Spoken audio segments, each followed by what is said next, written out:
My class, मैं करण चौहान। आज हम लोग एक प्लेन में नए टॉपिक के साथ हैं। आज का टॉपिक है हमारा equation of a plane passing through a given point and perpendicular to two given planes. Equation of plane, हम लोग ऐसे प्लेन का इक्वेशन पढ़ेंगे जो किसी एक पॉइंट से पास होगा और दो प्लेन पर यहाँ पर परपेंडिकुलर होगा। तो देखिए टॉपिक क्या है आज का हमारा, equation of a plane, equation of a plane, equation of a plane passing through a given point, equation of a plane passing through a given point and perpendicular to two given planes।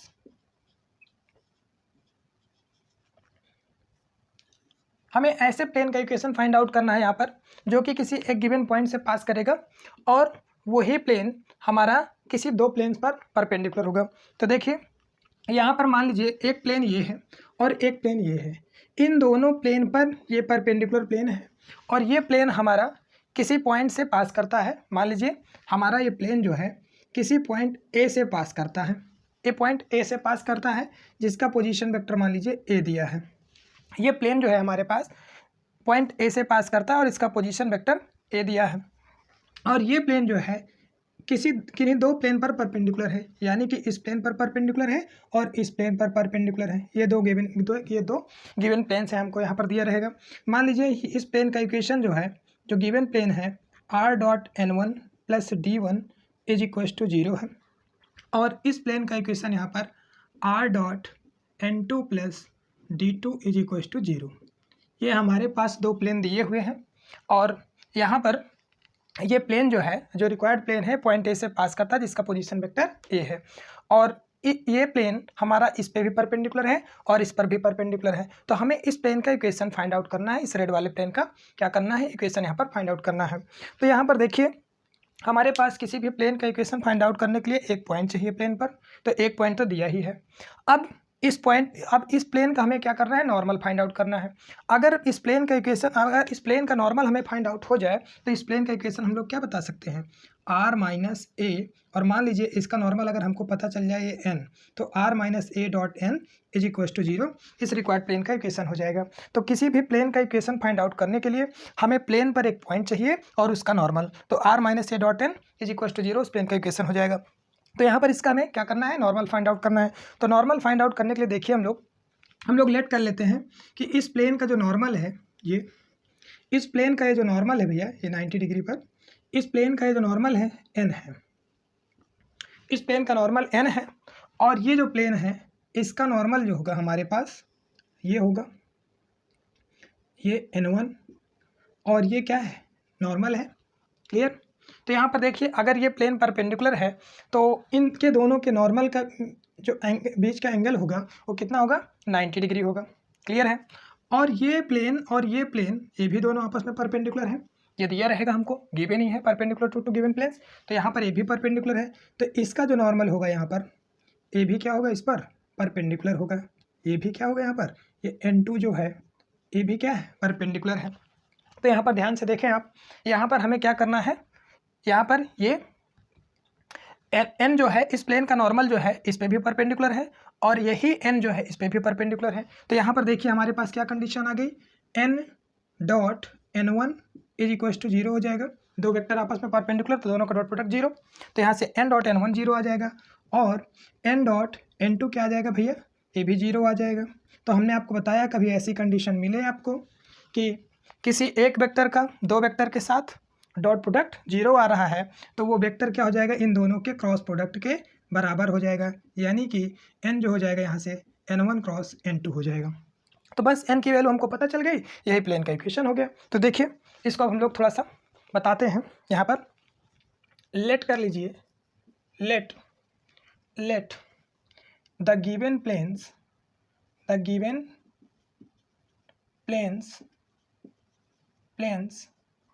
are r.n1 + d1 = 0 and r.n2 + d2 = 0।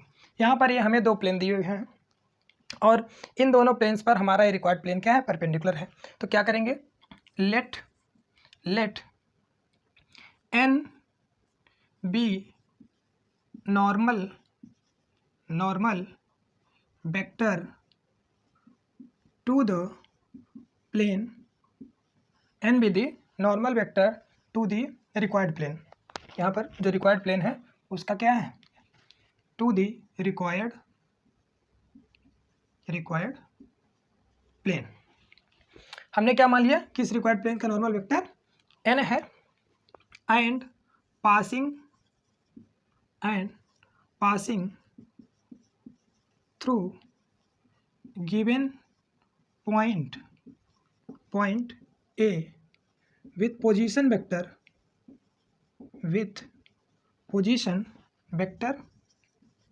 A। ठीक है, हमने क्या कर लिया, तो therefore required equation of plane क्या हो जाएगा, r minus A dot n is equal to 0। ये हमारे पास रिक्वायर्ड इक्वेशन ऑफ प्लेन हो जाएगा। हमने क्या किया, हमारे पास ये दो गिवन प्लेन से दिया है r dot n1 plus d1 is equal to 0 and r dot n2 plus d2 is equal to 0। हमने क्या कर लिया, जो हमें प्लेन चाहिए यहाँ पर इसका नॉर्मल वेक्टर n मान लिए और ये किसी पॉइंट a से पास करता है जिसका पोजीशन वेक्टर a है। तो प्लेन का इक्वेशन यहाँ पर क्या हो जाएगा, किसी पॉइंट से पास करता है और उस पर नॉर्मल वेक्टर पता है, तो r minus A dot n is equal to 0। यहाँ से r minus A dot n is equal to 0 हो गया और हमको इस n को क्या करना है, फाइंड आउट करना है। तो यहाँ पर देखिए ये हमारे पास ये हो गया, सिंस इसको प्लेन फर्स्ट कह दीजिए और इसको सेकंड कह दीजिए। तो since plane first and second are perpendicular to plane star, इस स्टार प्लेन पर क्या है, दोनों परपेंडिकुलर है। तो देयरफॉर क्या हो जाएगा, ये जो स्टार प्लेन है इसका नॉर्मल और ये हमारे पास पहला प्लेन इसका नॉर्मल का डॉट प्रोडक्ट क्या होगा, 0 हो जाएगा। दो प्लेन परपेंडिकुलर हैं तो दोनों के नॉर्मल भी क्या होंगे, परपेंडिकुलर होंगे। तो यहाँ से क्या हो जाएगा, n dot n1 is equal to 0 and n dot n2 is equal to 0। ठीक है, हमारे पास ये एक कंडीशन है और ये एक कंडीशन है। इसका मतलब ये n जो है n1 पे भी परपेंडिकुलर है और n जो है n2 पे भी परपेंडिकुलर है। यहाँ से n जो है हमारा n1 पे भी परपेंडिकुलर है, n जो है n2 पे भी परपेंडिकुलर है। अगर इन दोनों पे परपेंडिकुलर, हमने आपको बताया है कोई वेक्टर अगर किसी दो वेक्टर पर परपेंडिकुलर है तो वो वेक्टर उन दोनों वेक्टर्स के क्या होगा, क्रॉस प्रोडक्ट के बराबर होगा। यानी कि जब ऐसी कंडीशन हमको मिलती है n dot n1 is equal to 0 and n dot n2 is equal to 0, तो ये n कैसे फाइंड आउट करते हैं हम लोग, देयरफॉर ये इम्प्लाई क्या करेगा, n इज इक्वल टू, यहाँ से हमारे पास n1 क्रॉस n2 हो जाएगा, n1 क्रॉस n2 हो जाएगा भैया। ठीक है, n is equal to n1 cross n2। ठीक, देयरफॉर क्या हो जाएगा, therefore required equation of plane, required equation of plane क्या हो जाएगी, यहाँ से r minus A dot n1 cross n2 is equal to 0। ये हमारे पास रिक्वायर्ड इक्वेशन ऑफ प्लेन आ गई। यहाँ पर ये हमारा प्लेन क्या है, r माइनस ए डॉट n, यहाँ पर n था, n की जगह n1 क्रॉस n2 हो गया, तो r minus A dot n1 cross n2 is equal to 0। अच्छा, यहाँ पर देखिए कुछ मैथमेटिशियन इसको ऐसे भी लिख देते हैं, है ना, क्या है, r minus A dot n1 cross n2 is equal to 0। ठीक है, यहाँ से ये क्या हो जाएगा, r dot n1 cross n2 minus A dot n1 cross n2 is equal to 0। ठीक, तो यहाँ से क्या हो जाएगा, इसको हम लोग ऐसे लिख सकते हैं, क्या, r dot n1 cross n2, r dot n1 cross n2 is equal to, ये इधर चला आएगा, ये माइनस है हमारे पास, उधर जाएगा प्लस में हो जाएगा, तो a dot n1 cross n2। ठीक है भैया, तो ये हमारे पास ऐसा आया। इसको हम लोग क्या लिख सकते हैं, r n1 n2 as a scalar triple product. Is equals to a n1 और n2 as scalar triple product. तो हम लोग ऐसे भी लिख सकते हैं, ठीक है। किसी किसी बुक में ऐसे भी लिखा मिल जाता है, तो हैरान होने की जरूरत नहीं है, क्योंकि यहाँ से देख लीजिए a dot b cross c जो होता है, a dot b cross c, ये हमारे पास क्या होता है, scalar triple product a dot b cross c. Clear है, ऐसे भी लिखते हैं, इसलिए हम लोग इसको ऐसा लिख सकते हैं, ठीक है। एक क्वेश्चन देख लीजिए इससे, फिर आगे हम लोग और डिस्कस करते हैं। और इसके बाद हमारे पास टॉपिक होगा equation of a plane passing through two given point and perpendicular to a given plane. तो यहाँ पर बस इसी का भाई है वो भी, तो इसको देख लीजिए। यहाँ पर हमें कुछ नहीं करना था, हमें इस प्लेन का इक्वेशन फाइंड आउट करना था। तो इस प्लेन का इक्वेशन यहाँ पर फाइंड आउट करने के लिए हमें क्या चाहिए, एक पॉइंट चाहिए। तो इसका पॉइंट दिया है, ये जिस पॉइंट से पास कर रहा है इसका पोजीशन वेक्टर ए है, और इसका नॉर्मल चाहिए। तो इसका नॉर्मल हमने मान लिया कि वो एन है। अगर इसका नॉर्मल एन है तो ये प्लेन जो है हमारा इसके परपेंडिकुलर है और इसके भी परपेंडिकुलर है। तो क्लियरली जो इसका नॉर्मल एन होगा इसके नॉर्मल पे भी परपेंडिकुलर होगा और इसके भी नॉर्मल पे परपेंडिकुलर होगा, यानी कि N dot N one is equal to zero हो जाएगा और N dot N two is equal to भी जीरो हो जाएगा यहाँ से। तो ऐसी कंडीशन बनी तो N is equal to N one cross N two आ जाएगा, यानी कि दोनों के यहाँ पर एन वन और एन टू के क्रॉस प्रोडक्ट करेंगे तो इसका नॉर्मल वेक्टर आ जाएगा। और जब नॉर्मल वेक्टर आ जाएगा तो किसी भी प्लेन का इक्वेशन फाइंड आउट करने के लिए हमें क्या चाहिए, पॉइंट और नॉर्मल। तो r minus A dot n is equal to zero, यानी कि r minus A dot N one cross N two is equal to zero. ठीक है भैया, चलिए अब एक क्वेश्चन कर लेते हैं हम इससे।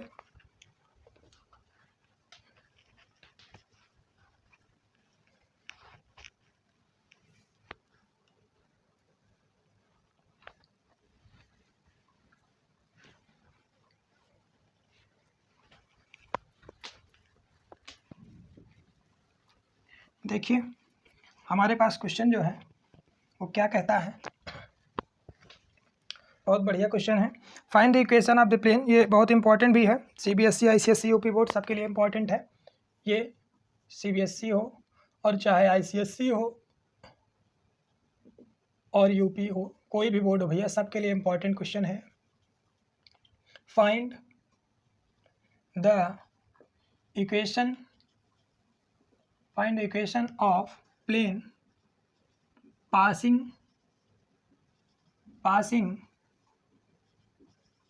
through, find the equation of the plane passing through the point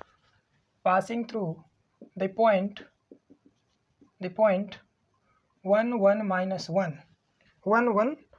1 and perpendicular to the planes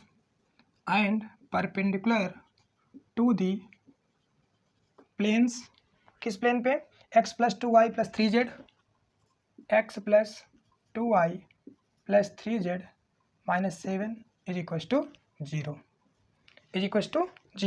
x plus 2y plus 3z minus 7 is equal to zero and 2x minus 3y plus 4z and 2x plus 3y minus 4z is equal to zero.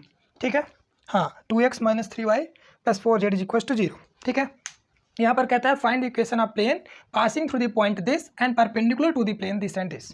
इसका मतलब यहीं पर इसी में समझ लीजिए, देख लीजिए यहाँ पर क्या है, हमारे पास ये दो प्लेन दिए हुए हैं।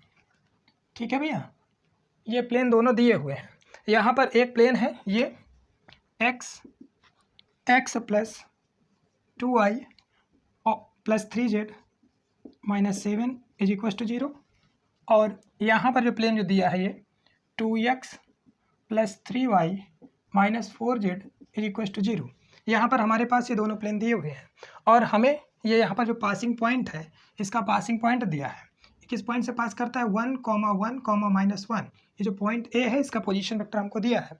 तो यहाँ पर देख लीजिए क्या हो जाएगा, इसको हम प्लेन फर्स्ट कह देते हैं भैया और इसको प्लेन सेकंड कह देते हैं। ठीक है, और ये प्लेन फर्स्ट है तो इसका नॉर्मल यहाँ से क्या हो जाएगा, n1 नॉर्मल क्या हो जाएगा। अगर ये हमारे पास कार्टेशियन फॉर्म में इक्वेशन ऑफ प्लेन लिखा है तो यहाँ पर x, y और z का जो कोफिशिएंट होगा वो क्या होगा, नॉर्मल का DRS होगा। हमने आपको कई बार बताया, पिछले लेक्चर्स में देख लीजिएगा क्या होता है x, y, z। यहाँ पर x, y और z का जो कोफिशिएंट है वो नॉर्मल का क्या होता है, DRS होता है। तो यहाँ से क्या हो जाएगा, इसका DRS 1 और ये (2) और ये (3). ठीक है, यहाँ से ये हो गया। और यहीं पर हमारे पास अगर हमें इसका नॉर्मल चाहिए n2, तो n2 का DRS क्या हो जाएगा यहाँ से, n2 का DRS हो जाएगा 2, 3 और -4। क्लियर है, यहाँ पर हमारे पास ये DRS पता हो गया है, मतलब n1 और n2 दोनों वेक्टर पता है, दिया है, और हमें पॉइंट भी दिया है, हमें इस प्लेन का इक्वेशन चाहिए। तो यहाँ पर क्या करेंगे, लेट रिक्वायर्ड, पहले एक तो नॉर्मल मान लें आप कि let n be normal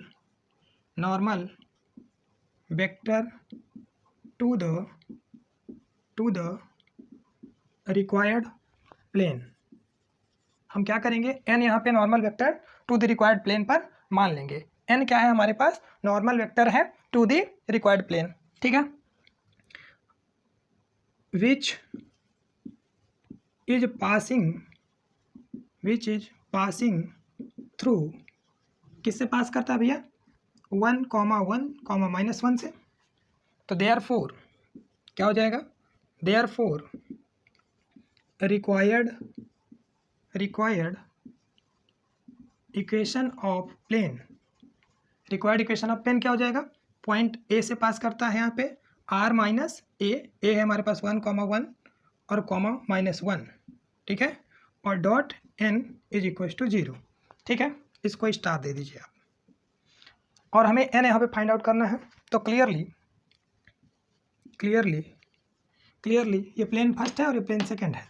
clearly plane first and second are perpendicular to plane star, इस स्टार प्लेन पे क्या है, परपेंडिकुलर है। तो यहाँ से क्या हो जाएगा, this implies that n dot n1 is equal to 0, n dot n1 is equal to 0 and n dot n2 is equal to 0 हो जाएगा, ठीक है। इनके नॉर्मल भी परपेंडिकुलर होंगे। तो यहाँ से क्या हो जाएगा, इसको फर्स्ट कर दीजिए, इसको सेकंड कर दीजिए। तो फ्रॉम फर्स्ट एंड सेकंड ये क्या इम्प्लाई करेगा कि जो n हो जाएगा वो n1 क्रॉस n2 के हो जाएगा, ठीक है। तो यहाँ पर हमें n1 क्रॉस n2 निकालना है। तो यहाँ पर देख लीजिए कैसे निकालते हैं हम लोग n1 क्रॉस n2।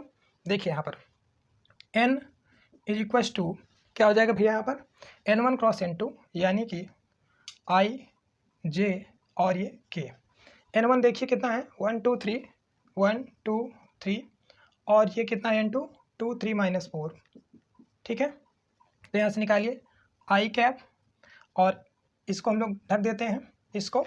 तो 2 4 जा 8 -8 और ये 3 3 जा 9 -9। क्लियर है भैया, हाँ 3 3 जा 9 और ये क्या हो जाएगा -j।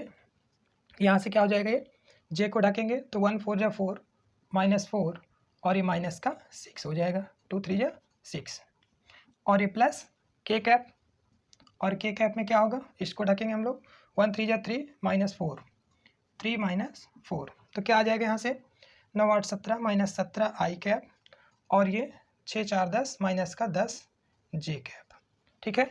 6 और 4 10 माइनस का हाँ ठीक है प्लस हो जाएगा माइनस प्लस 10 j कैप और 3 में से 4 गया 1 माइनस k कैप। ये हमारे पास n आ गया। तो देयरफॉर क्या हो जाएगा, therefore required equation of plane क्या हो जाएगा, r माइनस a डॉट, यहाँ से n1 क्रॉस n2 वैल्यू रख देते हैं भैया, r माइनस r का पोजीशन वेक्टर क्या हो जाएगा x i cap plus y j cap plus z k cap, ठीक है। और माइनस पॉइंट a जो है i cap plus j cap और माइनस k कैप, ये हो गया।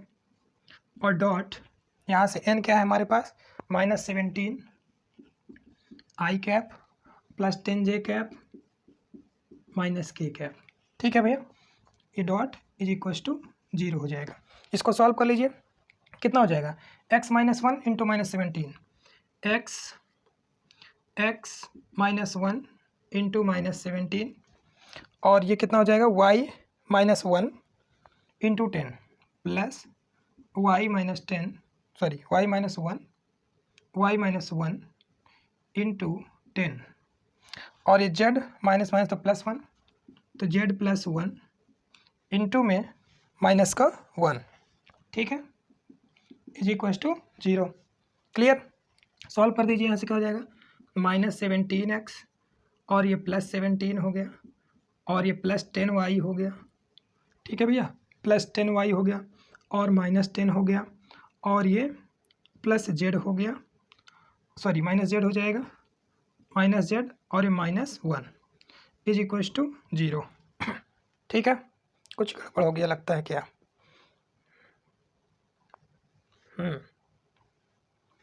क्या हो गया यहाँ पर? इसका प्लेन का 2 3 -4 है, 2 3 -4 1 2 3 और ये 1 2 3, ठीक है। चलिए, तो यहाँ पर ये क्या हो जाएगा भैया, यहाँ पर इस प्लेन का इक्वेशन देखिए, यहाँ पे इसको हटा देते हैं। तो ये हमारे पास हो गया -17x और ये +10y minus z is equal to 17 में से 10 गया 7, 7 में से 1 गया 6 आ गया, ठीक है। तो यहाँ पर अगर हम माइनस से मल्टीप्लाई करवा देते हो जाएगा 17x और -10y plus z is equal to -6। This is the required equation of plane. हाँ भैया, कितना आया? 17x